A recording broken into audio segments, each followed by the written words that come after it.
welcome everybody. My name is Bronwyn. I'm the Chief Operating Officer here at Genius. And yeah, it's amazing to have everybody here this evening. We are very excited for an insightful evening ahead. For those of you who don't know, you were top 10% of the candidates who applied to attend this evening. So I think that deserves a big round of applause.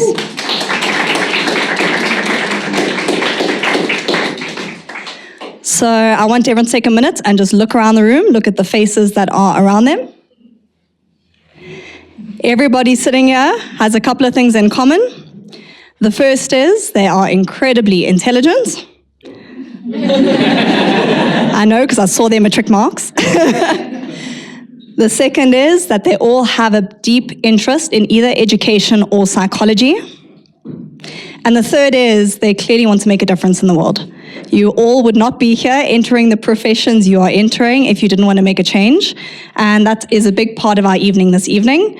So as Genius, we have something called the Genius Leadership Academy. I'm sure some of you have seen our advertising calling this the GLA event. What that means is we tend to hire education leaders at our company who have a background in either psychology or teaching. The main reason is we found there to be a bit of a gap, I'll say, in the market from an honours degree perspective between that and getting a master's. There doesn't seem to be many options on what to do. And so we wanted to fill that gap. We wanted to give honours in psychology graduates an opportunity to get hands-on experience in a way that's obviously ethical, to start off with, but also in a way that's exciting, a way that offers a lot of growth opportunity. Hence, we started not only these events, but an education leader role that focuses quite a lot on getting experience with students. Okay, that is enough about me this evening. I'm going to step into introducing our first speaker. Our first speaker is going to be Lungile. So exciting. Lungile is a registered clinical psychologist with special interest in working with children and parents. She is trained at the University of KwaZulu-Natal Howard College, where she completed her 3-year Bachelor of Social Science degree. Keep feeling like I need to look in the mic, but not really, you know what I mean? Lungile then proceeded to complete her master's degree in clinical psychology. She is registered with the HPCSA as well as with the Board of Healthcare Funders, so the BHF. She is affiliated with the Institute for Psychodynamic Child Psychotherapy. She has been practicing as an independent clinical psychologist from 2012 till present. She has been working at Chris Hani Baragwanath Academic Hospital at the Child, Adolescent and Family Unit from 2017 till present, working with children together with their parents and family members. Just to take a minute, I'll say something that really stood out to me when I pre-read this, which I did before coming in to introduce you. I think, Lungile, what's amazing is you've made a big effort here to say children and their parents. I think it's something we often forget how important it is, the kind of link in between.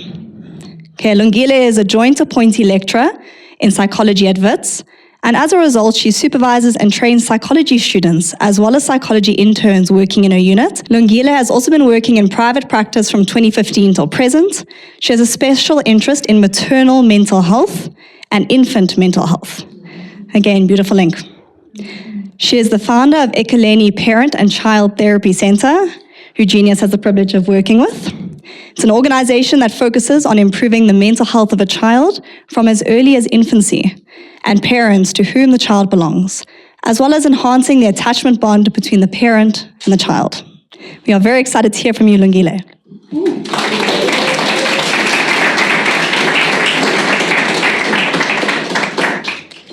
I'm going to have to use my microphone. Thank you.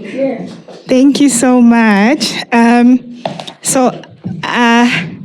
I was told to talk about my experiences of being a psychologist. And I think as I've been reading the room and interacting with people, I think, and also I'm hearing there are quite a few students as well, honor students, and maybe just to help you in terms of how to get into the master's program. Because sometimes I do sit in those selections and the anxiety that I see there, a lot of students, very anxious, which is normal. And then you would write something on your portfolio, and then when we interview you, you don't say what you wrote. And then And then we want to hear about what you wrote as well. It's the anxiety that takes over, so which is understandable. And I think if we can manage that anxiety so that you are able to come across and present yourself, the way that you really are. And I mean, the best advice I got, I thought this person was ridiculous, but I realized they were not. She was a lecturer of mine, one of my lecturers at UKZN, and she said to me when I was going for my selections, master's selections, and she said to me, just be yourself. And I was like, is that all you can tell me? Just be yourself. And I realized, just be yourself, because we want to know you. Who are you? What are you interested in? What do you do with your spare time? Who's your family? Like, what do you do? We want to get to know you. Why? Because if I can connect with you, then my patients can connect with you. But if you come across as, I can't read you, patients will not be able to read you as well. They will not be able to connect. And remember, relationship with you and the patient is the vehicle is what's going to bring about healing. It's that relationship. So now that's what we are looking for. You being authentic, and coming across and saying what your struggles are, because that means you are trainable. That means if I'm sitting with you in supervision, you'll be able to tell me what you are struggling with. Because then if I can't, like for example, they'll ask you, what are your weaknesses? And then I hear a lot of candidates will say, I don't really have weaknesses. Like, everyone has weaknesses. You see, everybody has weaknesses. And then if you are not comfortable enough to tell me your weaknesses, then I'm like, how are you going to be in supervision? Because in supervision, you don't know. That's why you are in supervision. And then you must be able to take the feedback that you are given, digest it, process it. It means you're going to be defensive and very guarded. You see, something so simple as just be yourself. Talk about your weaknesses, but don't go now into, I'm depressed. Then please go for therapy. We will say, please go for therapy, because now we're like, when the patient is crying, you're going to cry with the patient, So talk about your weaknesses. Like, I'm anxious. I struggle with talking in front of people, for example. Like your weaknesses, don't go deep into your mental issues, put those aside, deal with those. But yes, and we're going to ask you why psychology? And then I hear a lot of candidates will say, because I want to help people. Okay, everyone helps. Police officers help, social workers help, medical doctors help, teachers help. Everyone is helping. So why psychology? Does it make sense? And now this is where I want to hear about your story. How did you come across psychology? Why are you interested in I once had a teenager who I was an intern at the time, and she said to me, why would you choose a profession where you want to sit and listen to people's problems the whole day? Like the whole day you just listen to people's problems. And I actually thought about it. She's actually telling the truth. But we want to know your story. Why? And then just to share my story, I was sharing it with a few people that I was talking to. You see, my throat, you see, that's anxiety. So my story was, when I was asked that question, how did I come across psychology and why psychology? Okay, my mom was studying education and she chose psychology as one of her majors. And I just enjoyed reading her books. I was like, this is strange, nice, this is different, So I used to read her books. And then in high school, when I had orals, I used to do my orals choose topics from those books, like sleeping. I remember I spoke about sleeping. I can't remember what happens to the brain, but I talk about sleeping, but that's my story. That's how I came across psychology. And then after that, there was those that are old like me, Days of Our Lives. Don't know if you remember Days of Our Lives. There was a character there called Marlena.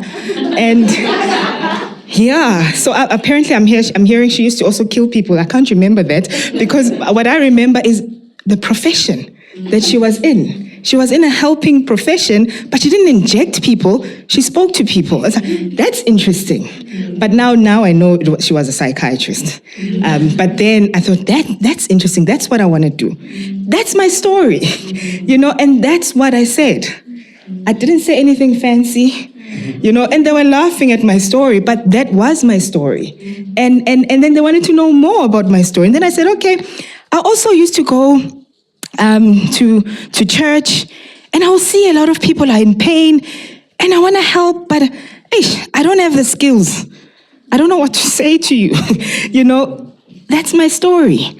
I will say that I want to help, but I don't have the skills. That's why I'm here, because I want to get the skills.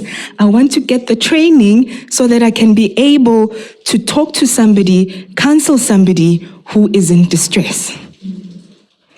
So we want to know your story. How did you come across psychology? And why? Because your story informs the why psychology. And why not psychiatry, or why not another profession? Because all professions help. So I didn't even look at my speech, but anyway. So I think I just wanted to leave you with those thoughts that's what we are looking for. We're not looking for a perfect individual who's already a psychologist. We're looking for someone that we can train. We're looking for somebody who's open to being trained, who's open to share their vulnerabilities, because then we're looking for someone we can connect with, because then we know our patients will connect with you. And then lastly, once you do get into the program, okay, also please volunteer as well. Do things in counseling, even if it's just basic counseling skills. Do something in counseling. Well, I volunteered in writing protection orders. I didn't know what I was doing, but the social workers were the ones, and I was just sitting there being traumatized and like domestic violence issues. I don't know how to help, but this was traumatizing me, But do get into something that, whether it's Lifeline, it is Childline, it is some line, where you can practice basic counseling skills, because there will come a time when you are role-playing. And then when you are role-playing, we are looking for those basic counseling skills. We're not looking for perfect counseling skills. Can you sit and listen to the patient and not talk about yourself, like really show that you are interested? Probe, ask more, so I'm hearing you are talking about your child made you feel sad. Okay, and then what happened in that moment that between you and your child that made you and your child feel sad? Instead of saying, well, don't be sad, just get over it. And we're like, okay. So we see those things being role-played. So now your exposure to basic counseling skills then will give you a higher chance when you are role-playing. Because a lot of candidates lose or they get eliminated in role-playing. So please, if you can empower yourself with basic counseling skills, great. Lastly, once you do get into the program, please don't lose yourself, because the program is intense, it's hard. It's not easy, it's hard, but please don't lose yourself in it. Even when you start working, don't lose who you are, because that's what got you into the program. That's what we wanted to see. That's what's going to help you connect with your patients. And take care of yourself as well. Psychologists are the worst. Take care of yourself. There are high suicide rates among psychologists, because you feel, who am I going to talk to? The community, we all know each other. take care of yourselves. Do fun things. Okay, that's my 2 cents.